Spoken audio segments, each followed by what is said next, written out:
Let's try that again. All right, you guys. So again, we'll start with some mobility tonight. And remember, mobility is your body's ability to move through a full range of motion. And then we'll finish with some melt for the perfect sandwich of melt and mobility. And always kind of think about where do you want to put weight? Where do you want to put load? When we stand, we always try to stand on both feet evenly. Of course, we tend to stand like this. We sit like this. We lean over like this. We kind of squish ourselves into all different types of positions. And we're not really level, which actually throws us off and puts us into bad movement patterns in a sense, or opposing movement patterns. So while we're moving through this, I want you to see where your load tends to be.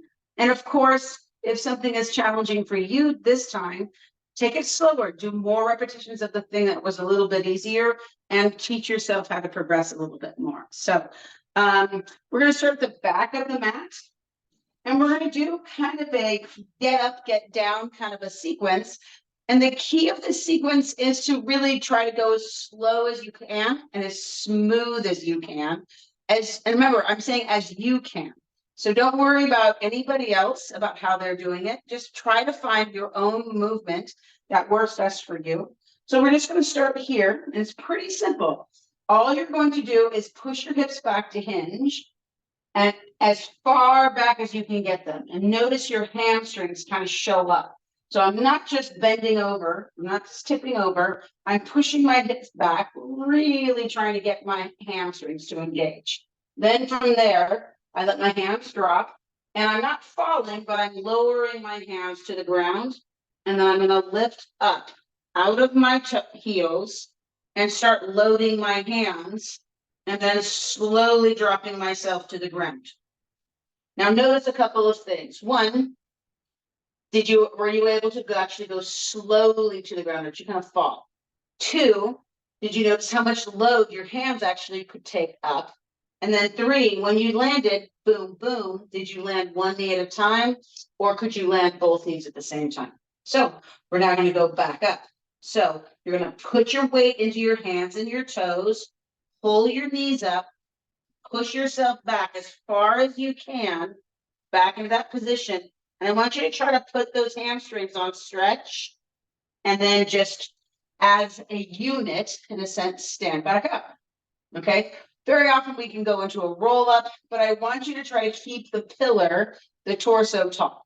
Okay. So again, hinge those hips back. There's no flexion really in the spine. Push back towards your heels. Your toes can lift if you want to test that out. Drop your hands slowly to the ground. Remember, what you can do fast doesn't mean you can do it slow. Only move your hands far enough just to get your knees to the ground. Now, if you want, you can add to this by extending the hips, getting some stretch, some length out of the hip flexors. You can get some glute active there again as well. You can add all kinds of movements onto this. Hinge back again, hands on the ground, lift those knees up, push yourself back. Watch, do the feet spin in? Can you keep them parallel? Keep that weight back into your hips. And then again, try to stand from the hips up. You're not rolling the spine up. You're hinging the torso back up again. Let's do that 2 more times. So again, push back.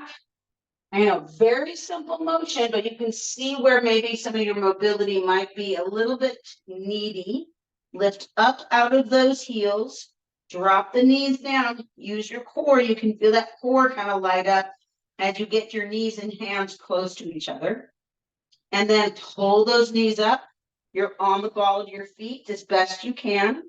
And then walk your hands back. Lift your hips up. Sink your heels. Push your weight back. Hands come back.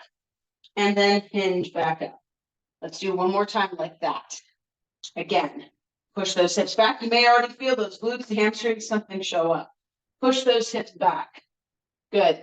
Lift up out of your toes as you drop your hands to the ground. Walk your hands just as far as you think you need to go, and then drop in. See how close my hands and my knees are? Now, of course, if I need more space, you just move your hands further out in the front. If you can tolerate less space, then pull that belly in, do so. Push the ground with your toes in your hands, lift your hips up, walk your hands back. Notice I'm still on the ball of my feet. Drop your heels, push those hips back, chest up, and then stand up. Okay?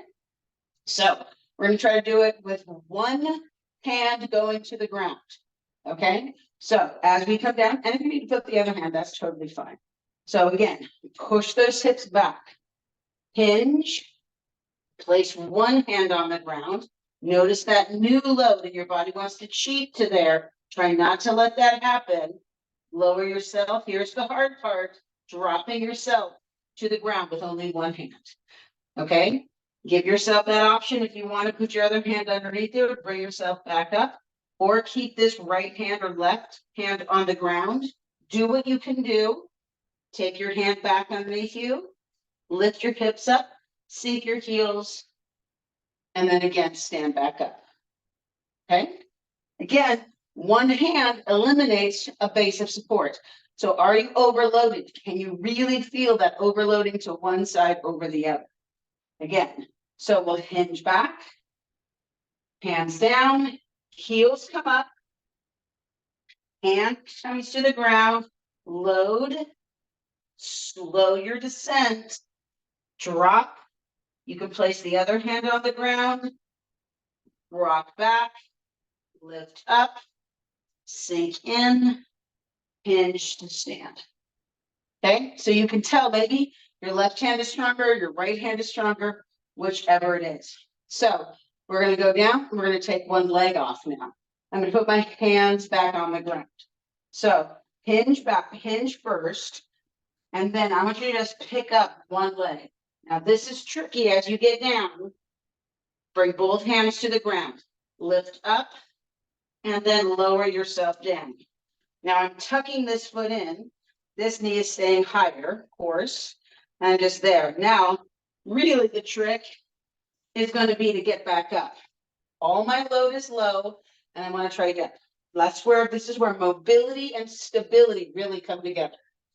Hands down, hips come up.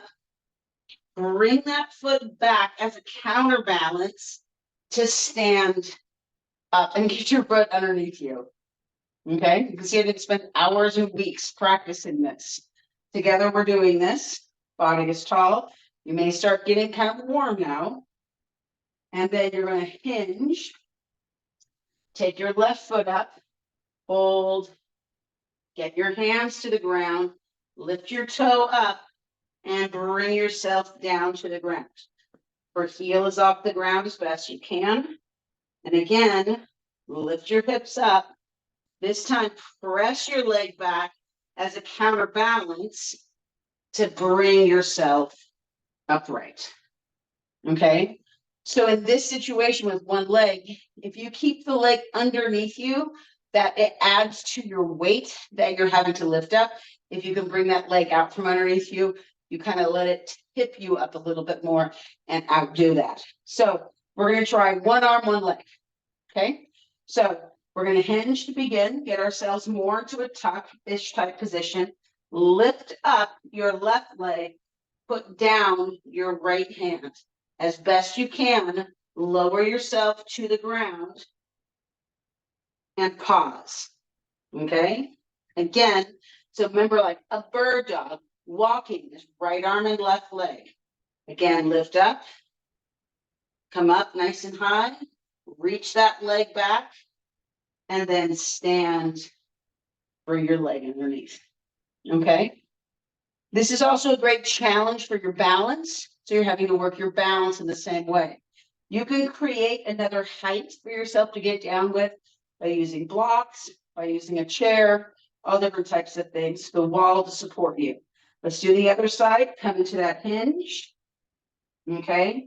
And then we're going to bring up the right leg, taking down the left hand, reaching that side, trying not to put my right hand down.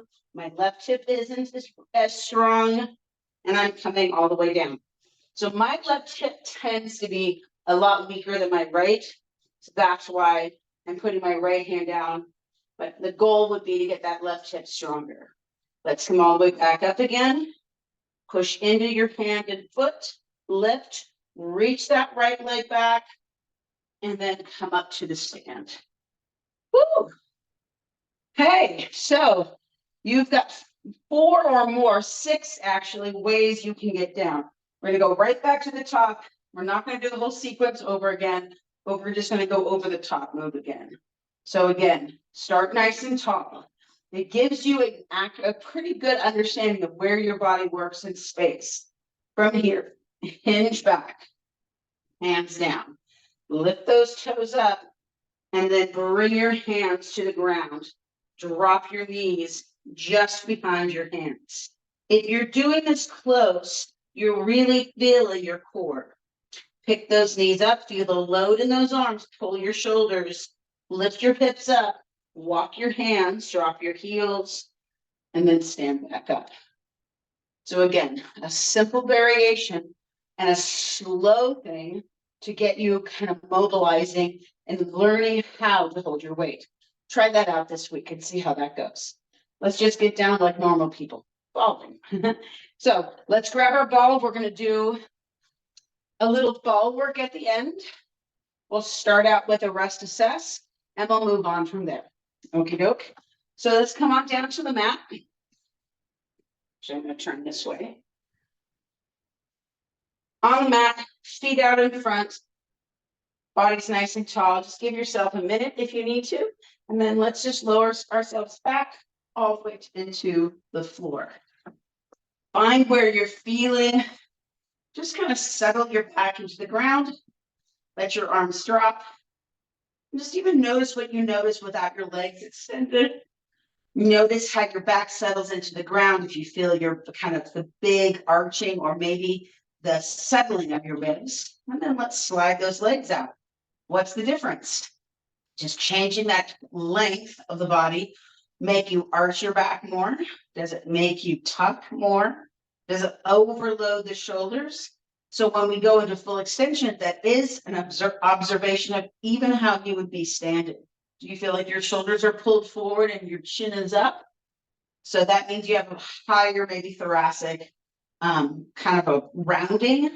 Or if you have a lot of arch in your lower back, you would have a lot of extension as you lay back. So just be aware of those things. How we lay is very similar to maybe even how we stand. Hands by your side, head level. Take a couple of deep breaths. Just allow yourself to take in those breaths, giving yourself permission to settle, to quiet, to listen to the inside.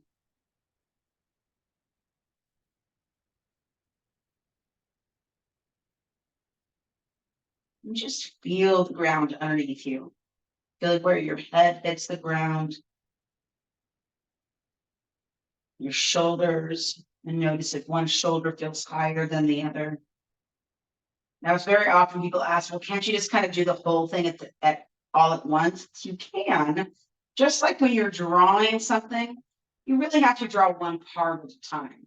If you try to just rush through that, even something very simple can get pretty complicated, and you don't really know where the mess up sometimes occurs. Notice your ribs. If your ribs feel high or dropped, pelvis feels tucked or tilted, or if it just feels tight in your ribs and your back. Let your legs feel. Notice how if you're feeling your hamstrings, if your feet are feeling turned out, turned in, or kind of wonky, like one toe is going one direction, one toe is going the other.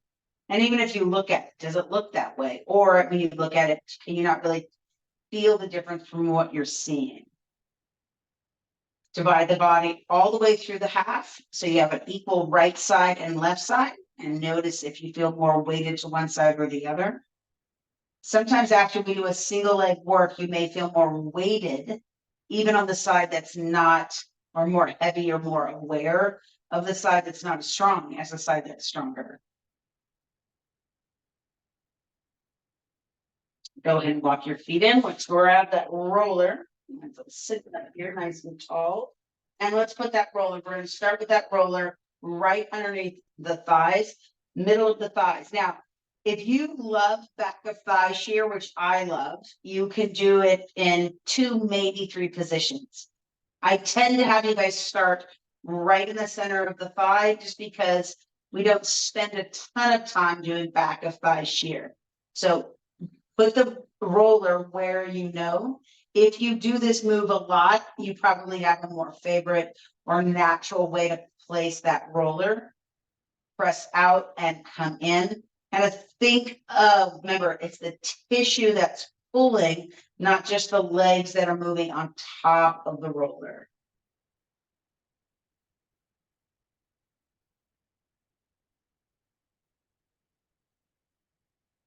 Good. Out and in.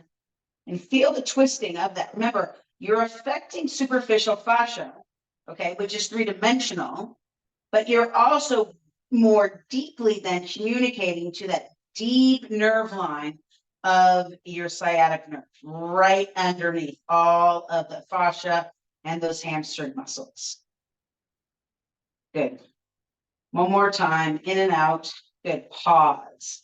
Just let the legs relax. Remember, every time you shear, after you shear, pause. Give your body a chance to respond.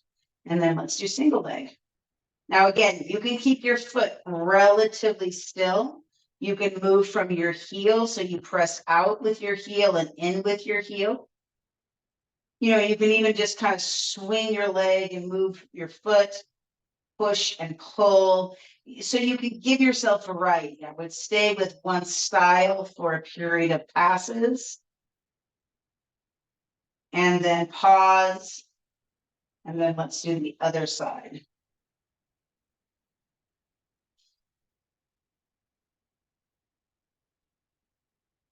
Good.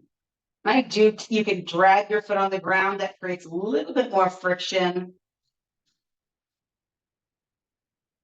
And I do like, one of the reasons why I love back of thigh shear is because it's a midway through all of the movements. It's not necessarily just your back. So if your back is really tense, you're not directly going to your back first. It's not your lower half, your feet, where you're putting a lot of load onto the body. It's very rested. Like when people lay back and they put a weight underneath the back of their legs, just to even bring themselves into some ease. Let's do a real quick reassess. Take that roller out from underneath you, place those legs down, and let's just quickly reassess. Notice the weight of the head into the ground, the even or the leveling of the shoulders. How does it feel in the rib wall? Does it feel this even more settled? Remember, we didn't do anything to the ribs, and the ribs may feel more settled. How's those hips doing? Less tucked or tilted? Hamstrings, they may just feel kind of vibrating because you specifically there's intention on them. And how about those feet? A little more relaxed, a little bit more at ease. Remember, when we affect those big nerves, we affect a lot of stuff up and down, above and below those nerve areas. So hopefully you noticed some nice changes in the nervous system. Remember, we just unlock that nerve. We unlock the fear. We unlock the body's kind of wanting to hold on, and we can get a lot stronger, move a little bit more efficiently. All right, we're going to go to the upper back like we did last week. So last week we did a lot of upper back motion. Remember, as you do upper back, whatever you're doing to the back of the body affects the front of the body. So don't think always, I got to go front and back, front and back, front and back. Think top and bottom, think different parts of the body that draw in attention. So remember, indirect before direct. So again, shoulders just over the line, hands line up. Make sure that you can circle your shoulders, kind of a nice part of this. Take your hands out and around behind your head. Lift your chest up just slightly. Lift the pelvis, tuck the pelvis so you're nice and scooped here with rib cage down and low. And then let's lower the upper thoracic spine over the roller. Hold. Take a deep breath. I did a little bit of chest, upper back work the other day. My muscles are a little sore, but I don't think it has to do a lot with what I'm doing. Let's tilt to your left. Take a big deep breath into the rib wall, right side primarily.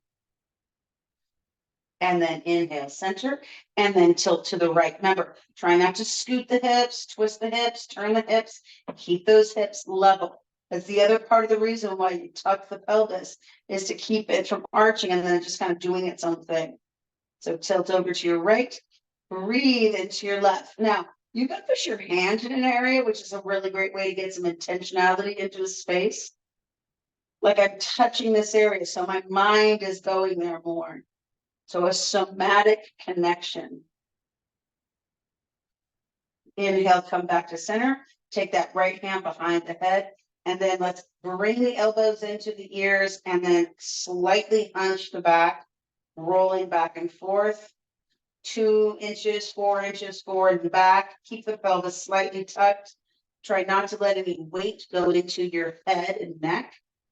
Breathing. Naturally, the roller will slightly move up the back as you're doing this. Slowly begin to lift the hips as you bring the roller closer to the top of the shoulders. Let the head weight rest into your hands. Breathing. Now just tilt and you're going to roll just onto one side. So I tilted to the left. You can have tilted to the right. It's not a big deal. And then I'm going to turn and I'm going to tilt to the other side. I just have to readjust my feet a little bit and make sure there's no tension getting into the body, holding yourself up. Reset if you need to, and pause. I'm going to bring myself back to level. I'm going to bring myself up, reset my back to where I started. Take my hands behind my head. Find a position. It doesn't particularly matter where. Pin those elbows into the ears. And we're going to pitch side to side, just tip side to side. Again, try not to move the pelvis. I'm just kind of squishing one vertebra, twisting out one vertebra. Breathing. 2, and last one. Pause. Let's lift those hips up. I'm shifting my hips to the right. My left knee is down. My left hand is out. And then I'm just going to roll that left shoulder. Think of a circle without any bend to the elbow. Keep that elbow nice and tight and straight. The only thing that's moving here is your shoulder joint. Pause. Take the hand to the shoulder, up and over, up and back, up and over, up and back. You may have noticed some clicking, cracking, or popping in your shoulder. Bring that shoulder. So think of my elbow is making a half circle. So it's pointing towards the ceiling, rolling up and around, and like touching like a rainbow, the back side of the roller, and back, up and over, up and back. Good. Pause. We're going to go all the way to the side. So you're going to continue to roll to your side. You've got your hand, which was on your shoulder. Keep it there. The hand, which is behind the head, keep it there. I'm just fully on my left side now. And I'm lifting up my ribs and lowering my ribs. Lift up my ribs and lower my ribs. Try not to push into your hips. Just lift the ribs up and lower the ribs. Remember, at the workshop, we talked about what are you not moving is I want you to think about. I'm not moving my legs. I don't want my legs to move. So just think of letting those ribs lift. I am moving that, but I don't want to move anything else.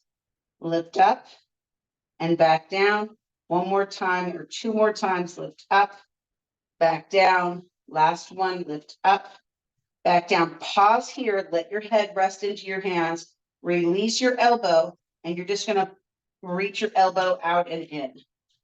So it's like I'm reaching for somebody, then I'm pulling my elbow towards my side, giving a little shearing to the back side of my left shoulder. Good. One more time, reach out and come back in. Good. From here, lift up my right knee, lay onto my back side. Hands are on and I'm behind my head. I'm just readjusting the roller so it's in the right position. Take your hands behind your head. Make sure you're in that beginning position. I know this is very positional. Just give yourself a minute to get in. Take a nice deep breath and then lay back over the roller. Notice if you've got more space, more ease. Breathing, inhale. Again, tilt to your left. How's that motion? Did you open up the rib wall a little bit more? Maybe that left shoulder is not complaining as much. Back to center. Tip over to your right side. As you breathe to your left, how does the left rib wall want to open? Breathing, inhale, and back to center, hold. Good. All right, so hopefully those sides feel good. We're going to go back, and now we're going to move into our right side. So I'm just going to shift over. You don't have to move anywhere because it's not affecting you particularly. Just sit there. Remember, the weight is underneath the shoulders. My hands are underneath my head. I'm just lifting my hips up. Hips go to my left, so my right knee can be down on the ground. This is really just positional so I can face you. Okay, you can see a little bit better. Right hand is out. Make sure my weight is in my hand, and I'm rolling my shoulder. Now, whether you roll your shoulder clockwise or counterclockwise, it's up to you. And it feels different for sure. 4 more, 3 more, 2 more, last one. Take your right hand, touch your shoulder, point your elbow towards the ceiling, take it up and over the roller, point your elbow towards the ceiling, bringing it down.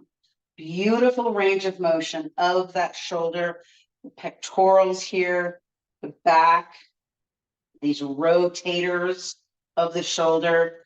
Remember, the shoulder is a ball and socket joint. Just a crazy joint.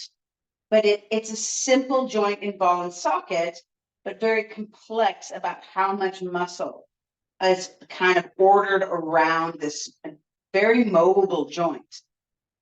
Now, the problem is when the joint gets too mobile or out of position because the muscles aren't stabilizing the joint the way it should. That's when we get into some trouble. Go ahead and pause. So we're going to turn all the way to our right side. So my knees are bent. My hand is still holding my head. Lift my ribs, lower my ribs. Breathing. What's not moving? How about your head? Is your head moving? You don't want it to dump and lift. I'm just lifting my ribs, lowering my ribs. Lift your ribs, lower your ribs. I rolled my roller a little far underneath me. I'm just holding my head, lift the ribs, lower the ribs. 2 more. Lift and lower, lift and lower. Take my hand out in front, and I'm just going to reach my hand out like I'm going to take something and pull my elbow back, trying to keep the weight of my head in my top arm. Now, again, I'm not bending my elbow. I'm just pulling my elbow underneath me. So I'm kind of pushing my upper arm and shoulder against the roller. Remember, because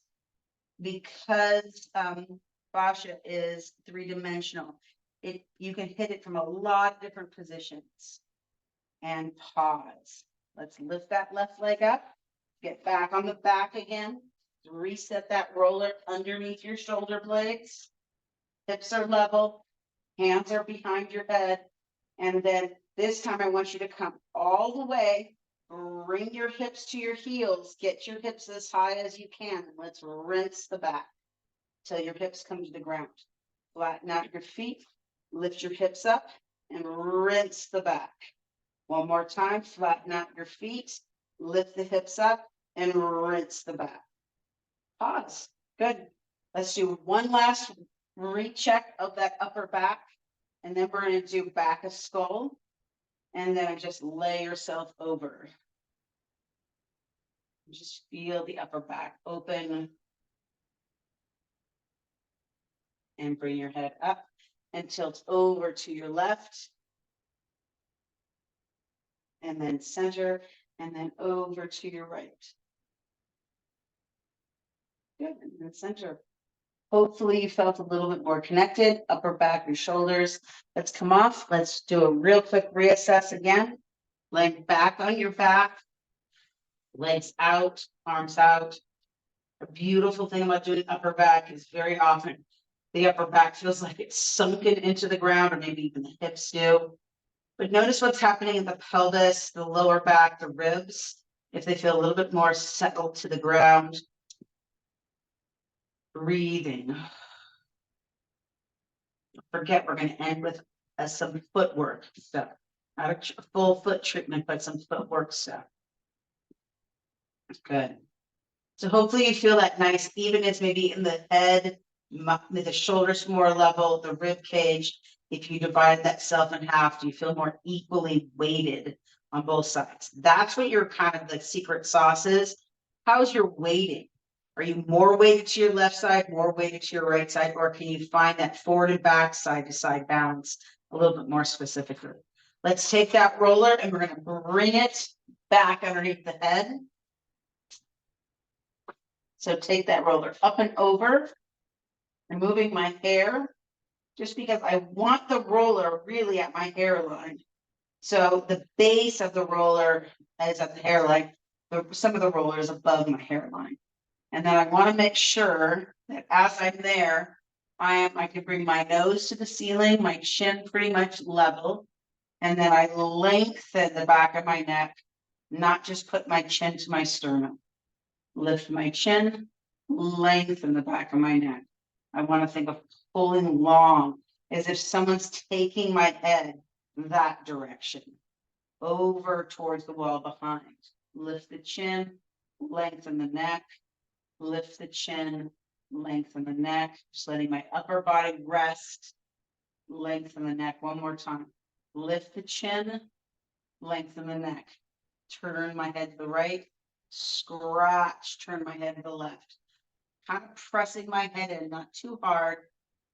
And to the right, and to the left. Like I'm feeling kind of the crunchiness of my hair. One more time. Head to the right, head to the left. Pause. And then let's do a little figure eight. If the roller moves, just fix it.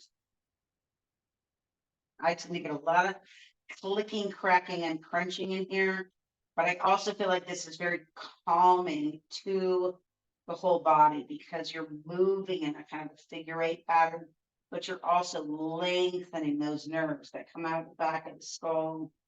And then pause, hold.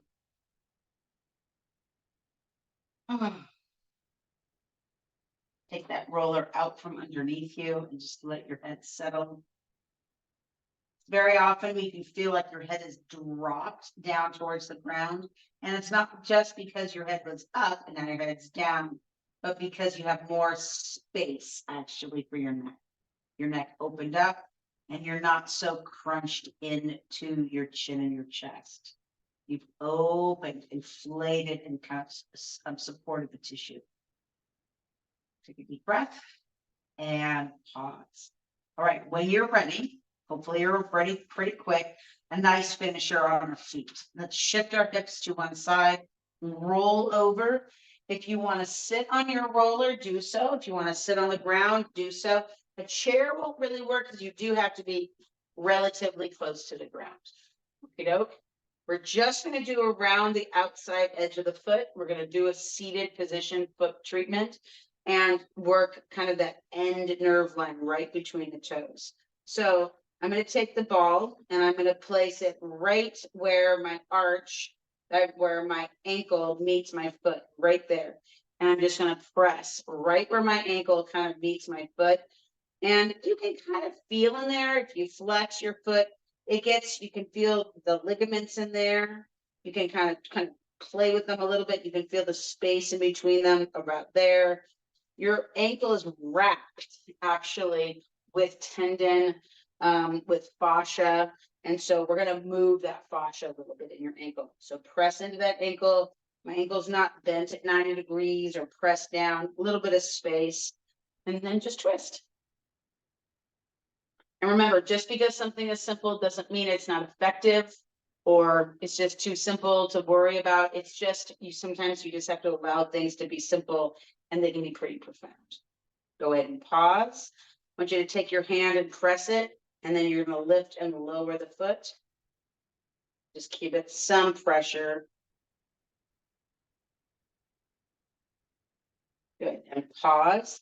Take that ball underneath the outside of the ankle bone. There's a little divot down in here. For some of you, it'll be tender. So not on the back side of the bone, more towards the front, inside the bone. And you're going to press there and give it a little bit of a twist. And then pause. And you're going to go up and down. Remember, the fascia, the superficial fascia, wraps around the ankle. Pause. We're going to go behind the bone of the ankle. And again, you can kind of feel, if you take your finger in there, it can get a little bit nasty in there. Put that ball in there and again, twist. And then you're going to up and down. This one doesn't move great up and down, but you're going to work at it. And then pause. And then let's go to the inside. So the inside underneath the bone here still. And so we've got this flat side of your foot here. We're going to go right, and you can kind of, so we're below the bone. And then we're going to go into this flat section of the side of your foot. And you're going to go there. And rolling to the outside edge to kind of release the tissue a little bit. So my tissue is not so much under tension. I've released some of that tension. You can even see the wrinkles in your feet. Good. And then pause and hold. And then last one. Let's just put your finger, so your big toe and your index toe or your kind of pointer toe, take your feet. You've got this kind of little belly right here, and it kind of pauses about middle to the arch. So I want you to find that gutter line of that tendon of those two toes right there, and just kind of press back and forth. I just use my finger. And then you're going to pause right at the end point where you can't go anymore. And I want you to just rub forward and back to the big toe, towards, back and forth, and then around in circles. Now, for some of you, this is very tender. For others of you, maybe it doesn't feel like much. But again, it's a big nerve line. It's the end of the nerve line. And then pause. Good. Roll the ankle, make it a little cracky poppy. I don't think we did this at the workshop, but there I could do, or I've done this before with a lot in workshops before, just to give some more motion and mobility to the ankle. And then when we give more mobility to the ankle, we can give more mobility to the rest of the body. Take that ball again, place it right where the arch, the front, this front arching of where the foot meets the ankle. Give a little twist. Good. Hold that ankle. And then I'm pushing the ball into my ankle and just lifting and lowering my foot. Simple. Good. Pause. So we're going to the outside edge of the foot towards this front part. Again, it gets a little gummy right in there. So I've got my ankle bone, and I just take it, and I'm going to find a little bit of a pit in there. And then I'm going to twist there. So it's on the front side of the foot towards the pinky toe. And then up and down. And then pause. Remember, every time we shear, we pause. And then to the back side of the foot. So underneath and behind. So you've got kind of your Achilles right here. And then you can feel that space behind the ankle bone. And then just twist there. And then up and down. And pause. All right, let's go to the inside of that foot. And you may be saying, well, does it matter if you go inside or outside? It doesn't particularly matter, but it's just kind of nice to do a good order. So again, ankle bone, slide your foot down where the foot kind of becomes flat on the inside. Roll your foot to the outside edge so you loosen up some of the skin and tissue already, and then twist there. If you keep the foot down, it keeps that skin tighter. So it loosens up the skin a little bit and the fascia just a little bit, and you can get in there a little bit easier. And then back and forth, or around in circles, up and down, and pause. And then release. And let's go back to that spot. You can kind of feel that spot between the two toes. If you don't feel a spot between the two toes, there could be some some swelling, some inflammation in the body. Remember, where there's inflammation in one spot, there's inflammation in the whole body. You just have to realize that, and you can attack in a sense of inflammation just about anywhere. Go ahead and pause. Get that index finger right where, kind of right here. You can see where the beginning of my arch is right there, but it's the lowest part of my metatarsals here. Back and forth, around in circles. It doesn't matter which toe, which finger you use. This one's smaller, stronger. The middle finger is a little bit bigger. I've used a pencil eraser. Good. All right, pause. Make some fists with your toes. Roll your ankle. Might get some clicking and cracking and popping in there. Good little thing. All right, so we're going to use our beginning movement as our standing assessment. All the way up. Put that ball away. Bring your feet back to parallel again. And remember, our standing assessment was really how do you put weight on both of those feet? But then we're going to go into that first movement. Nice and tall. Do you feel your weight a little bit more even? Do you notice what's going on? Of course, you can always do a laying assessment if you wanted to instead. All right, let's go into our hinge. Push those hips back. Maybe you can go deeper into the hinge. I feel like I have a little bit more depth in my hinge. Hands are down, come up on the ball of the feet. Hands come to the ground. I need to walk them out. Slowly drop those knees to the ground. Readjusting my hands because I got them too close.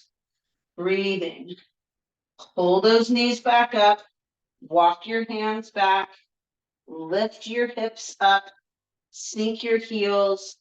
And then stand back up. And we're done. Come on, hey. Nice job. All right. So fantastic work. Try that get down, get up kind of phase. See how that works. And we'll see you another time.